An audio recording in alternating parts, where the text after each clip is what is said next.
Hello, my name is Marlene Weisenbeck. I'm a Franciscan Sister of Perpetual Adoration and the convener of the La Crosse Task Force to End Modern Slavery. As the second largest criminal activity in the world, we encounter human trafficking wherever we are, globally and locally. As you view these stories, I ask you to gaze upon the person. Consider the burden that she or he is carrying. Contemplate each situation, and then imitate others who are helping to move them out toward healing and wholeness. Gaze. Rest your eyes on what you see and hear. Experience this visual evidence of persons who are captured and terrorized through the strategies that brought them into the life of modern slavery. Though your eyes and thoughts may be drawn elsewhere, bring them back to the person that is the focus of each story. Consider. Allow your mind to study and understand the horrific situations that brought these individuals into their captivity. Consider the humiliation to which victims are submitted.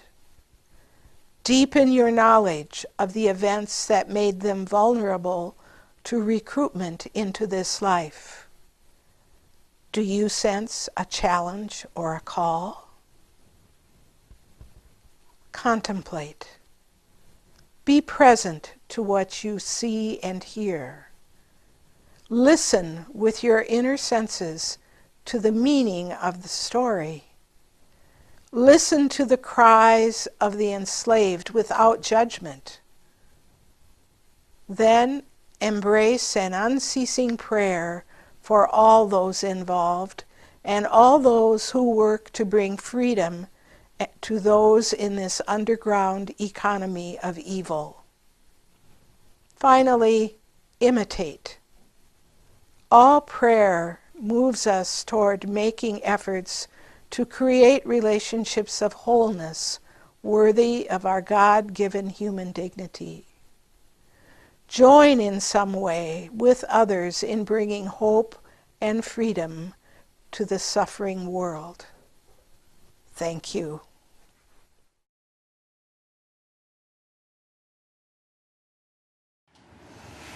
I had a pretty good childhood. We were a middle-class family. My mother was a very devoted Catholic, and she encouraged us to use our creativity. She had a lot of structure and rules. So it was really fun when my dad came around, and he played games with us and tickled us. He was a lot of fun to be with. I felt like I was on top of the world when I was with my dad.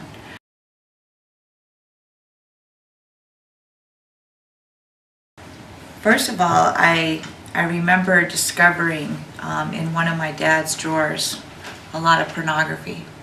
And I got a direct message right then and there that those were the kind of women that were attractive, and those were the kind of women that didn't get left. When I was 12 and my parents got divorced, I took that extremely hard, and I blamed my mother, and I thought it was all her rules and structure that drove my dad away. And he left her for somebody that was more promiscuous, more, more advanced sexually, and my mother was this wholesome person that got left alone with the kids.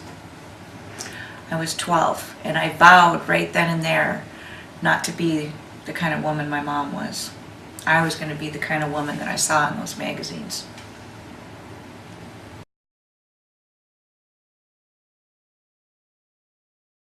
My parents got divorced. I went through a couple years of just being totally incorrigible. My mother was trying to get help from different programs. She sent me to a treatment facility where I spent about a year there, where I met other women that had experienced in the lifestyle, and they would run away and then come back to the home and talk about Hennepin Avenue and talk about you know, the men that they were meeting and prostitution. And I remember being very intrigued about it, but still afraid of it. And when I was 14, I ended up running away from home, and I was still very angry with my mother. And within 48 hours, I met my trafficker. I went to that area, that blocky area that I had heard about, and that's where I met my trafficker.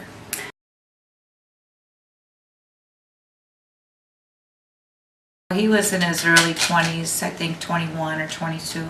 So when I first met him, he caught my eye right away. He was so popular and so charismatic, and everybody liked him. People shook his hand everywhere we went. He brought me into bars. I felt all grown up, and I didn't have to listen to my mom anymore. And he reminded me of my dad. He was a lot of fun, and he made me feel like the most important person in the world when I was with him. My recruitment period took a couple months. So during this time, like I said, he was bringing me to bars. He was also bringing me around other women in prostitution. We would drive in his car, and he would point out the girls that were working on the street, and he'd ask me, well, what do I think about them and what they're doing? And I remember thinking, that's terrible. I would never do that. Those girls are nasty. They're, well, anyway, I just remember him saying, well, I actually respect those women. I think it takes a strong woman to do what they're doing. They're supporting their man, taking care of their families, and that's the kind of woman I need in my life. I'm looking for a strong woman.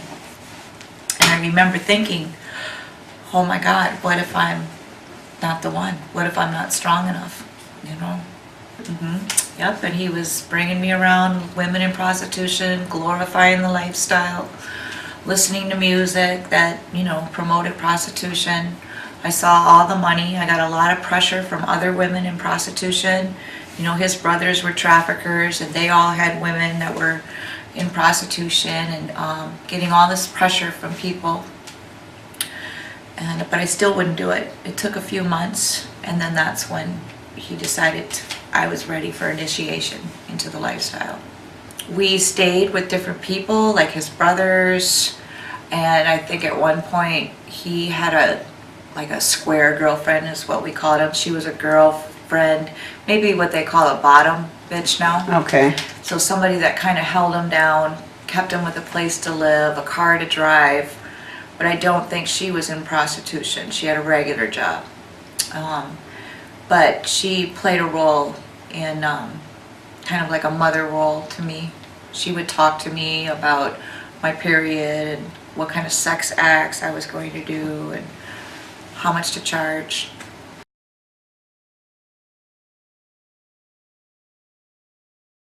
It was a few months after he and I had met, and he told me that there was all these gang members that were after him, and he needed $400 by 9 o'clock that night. And if he didn't have the money, they were going to kill him. And I believed him. He was very dramatic and animated. And then he said, I need your help. And I remember thinking, what can I do? Where am I going to get $400 from? I'm only 14. And he said, you know, don't worry about that. I actually have a plan. I've got all the money that I need right now, and I've got some friends upstairs waiting. I just need you to go be with them like you are when you're with me. And I didn't want to do it, but I was really afraid, and I believed he was going to die. But he sold me on the idea when he was like, listen, I'm going to be in the next room. I'll be in the living room. And if it gets out of hand or things get too rough, just call my name. I'll come in and I'll stop the whole thing.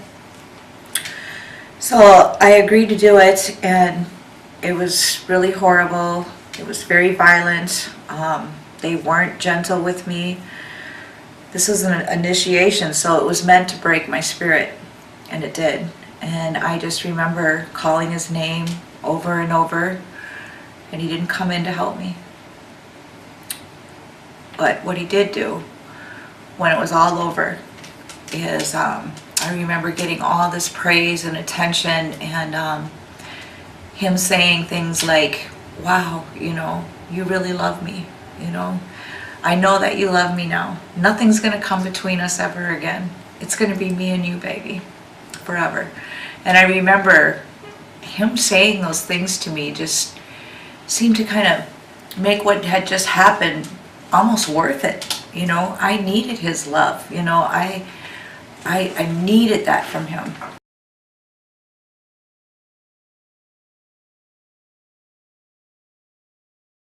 Well, it didn't take him that long afterwards to get me into the street, onto the street where I turned my first trick. And, he had people to kind of help me process through everything. I learned from other women about ways that you can help yourself disassociate where it's not that bad. I learned about condoms and I learned about, I was told things like, well, now you're in charge. Now you get to say who and when does what to you. You're the boss. You're going to control the situation. So I thought I was in control. Now I'm getting all this attention from being able to manipulate men and using my body to get men to do what I want them to do, and I was told over and over again that you're born to do this. You're a cold piece. This is what you were born to do. He would say things like, yeah, I got a stallion with me on my team now. And so now I'm learning that all my self-worth comes from how much money I made that day. All my self-worth is coming from my sexuality, from my vagina. And it's a brainwashing that happens. There's a reason traffickers go after children is because they can brainwash them. And that's what was happening to me. So even though I hated doing what I was doing it for him because it pleased him, because I believed I was damaged good, but I was good for one thing. I was good for that.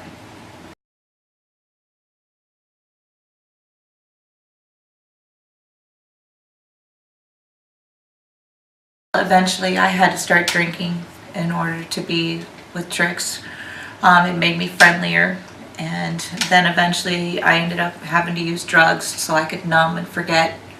It would make the time go by faster when I was with tricks. I had to become hard. I had to tell myself the sensitive, emotional person, loving person that I was before I got into prostitution, she had to go. So I had to become this hard person that wasn't sensitive to others, that didn't care about others. I had to learn how to just be tough and get through stuff and not think about it. I had to disassociate from the act like I wasn't really there, any means necessary.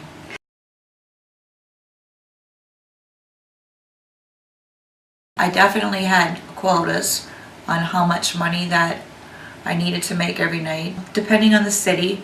In Minneapolis, my quota was much lower because the going rate was lower, but once we got to places like Chicago and New York, my quota on a weekday was $1,000 a night, and on Friday and Saturday I needed to make $2,000 a night. That would have been 30 years ago. That quota didn't really change much. It only went up. It never got lower.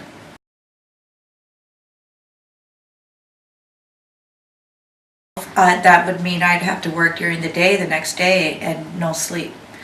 It meant that we would definitely have an argument, and he might make an example out of me in front of the other women so that they know not to come home without a certain amount of money.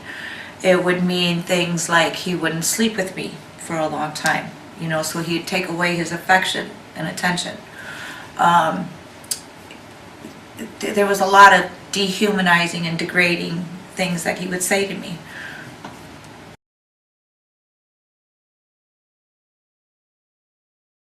I was involved in every form of prostitution that there is, except pornography. So when I was working was underage, of course, so I did a lot of my working on the streets because I didn't need ID then. In Minneapolis, it was Lake Street, Nicollet University.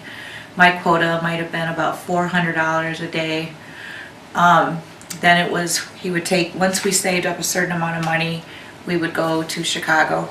And then we'd probably stay there about 3 to 4 weeks. And I'd work the streets in Chicago until we saved up enough money to go to New York. And then once I got to New York, I worked right around all the big hotels in New York, the Upper East Side, well, 50th and Park, 50th and 6th Avenue. It was actually a street called Avenue of the Americans, and we called it Minnesota Street because there were so many girls from Minnesota there.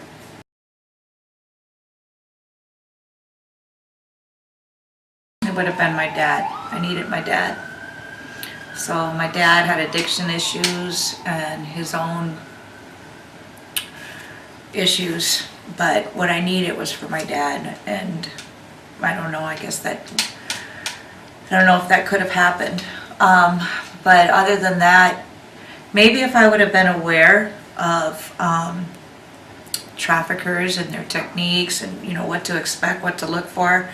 But I was very naive, and all I knew is I wanted somebody to love me, you know. So maybe if somebody would have told me, like, look, there's guys out here who have this on their mind, or, you know, intend for you to do this, you know, but I didn't know. I didn't even know half of the stuff that happened to me in my life. I had no idea even existed.